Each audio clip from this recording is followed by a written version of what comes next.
is, what about this Ebola task force? There was very little in your press release. I want to know exactly who is involved in this task force. Well, we've put out a list of who is included in it, and we will have another conference later in the week in which you will see those individuals in person and be able to hopefully ask them questions individually about where they come from. It will be representatives from Emory University, the medical side of it. It will be representatives from the hospitals around our state. It, of course, will include our state officials, our public health director, our GEMA director, our National Guard, who will perhaps at some point may be called in to deal with it. It will be all of the state officials and private individuals who are dealing with healthcare issues in our state. I think it is a comprehensive group that you'll hopefully be impressed with.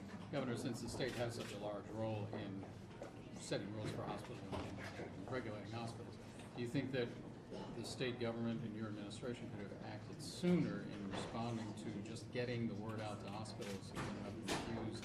It seems some of them were across the country. Well, we've already done that. Just because we just signed an executive order doesn't mean that's the first thing we've done. Our head of our public health department has already sent out to first responders, to our law enforcement community, guidelines for what they should do to be protecting themselves and to be cautious about a potential person who may be infected with the virus. No, this is just a culmination of a more comprehensive group who will work together to give us further advice. We have made sure that our laws are in place for involuntary quarantines. If that becomes necessary, we hope that that will not be necessary. But we feel like we have done all that we can do. We've identified the counties in this state that have individuals who come from those three major countries where the virus is prevalent now. And we are identifying those individuals, and we'll work, hopefully, with them as well as their broader community, so that if they do go back to their country of origin, that we can monitor what they are doing and where they have been, and be sure that when they come back, that they do not bring the virus with them. Would you support a travel ban, as they've been discussing? Well, we, of course, don't have that jurisdiction at the state level. It seems to me that that makes a lot of common sense, at least for the time being. We will also include, of course, the officials at the Atlanta Hartsfield-Jackson Airport who've already set up their own independent screening mechanism, and we want them to be involved in the process because they are one of those primary points of entry. With some of Georgia's job numbers being the way they are, it seems that in the polls you still are extremely competitive. What do you think your constituents see in you that they're still willing to vote for you next time around? And do you think that will sustain until November? I think it will. I think they've seen leadership. I've led this state through some of the worst years of a great recession, and we've kept our budget balanced. We have maintained a AAA bond rating, something that only 10 states have been able to do. We have created jobs. We are saying 300,000, but if you want to believe the Bureau of Labor Statistics on our unemployment rate, you should believe them also on what they say the number of new jobs, which they say is in excess of 540,000 new jobs. So we believe they're high on that estimate. We also believe they're high on the unemployment estimate. But the reality is the thing that counts is job creation. We've been in the top 10 for the last 2 years. We were the top 6th state in terms of total jobs created over the last 12 months. So that shows that we're moving in the right direction. Thanks. And I would add one other thing. Sure, go ahead. We heard tonight, again, 2 candidates who talk in generalities and cliches.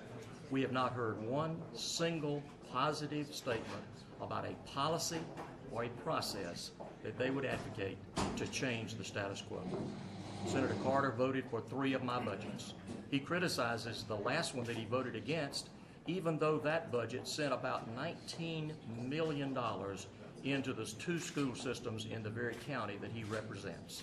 He voted against that budget, which included for the first time public funding of what we call the REACH Scholarship, identifying promising young people who come from poor families all across our state and giving them the opportunity to earn a $2,500 scholarship when they graduate from high school. The first time our state has ever done that. We have put in place promising results that are going to make a difference in our state. As I indicated, we have major criminal justice reform. We are saving about $24 million a year because we have reduced the jail backlog.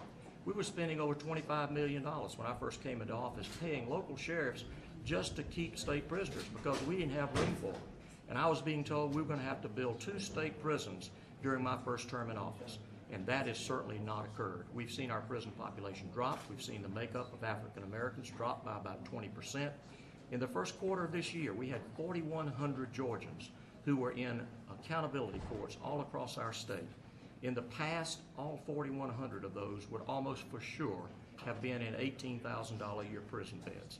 That's the kind of reform that not only saves money, but it saves lives. It breaks the patterns of addiction that have plagued too many of our citizens for far too long. Those are the kinds of leadership programs and policies that required initiative.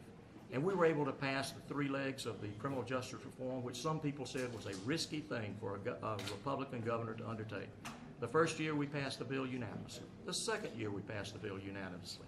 The third year we had 3 dissenting votes, 2 in the House. Those 2 individuals who voted against it, of course, got beat in the May primary, so they're not going to be back. I think it indicates that we have come forward with meaningful reform that will change the dynamics of the population of our state in terms of criminal conduct. Thank you. Thank you, Governor. Sure. If y'all will wait 1 second, we have one more coming. Yes.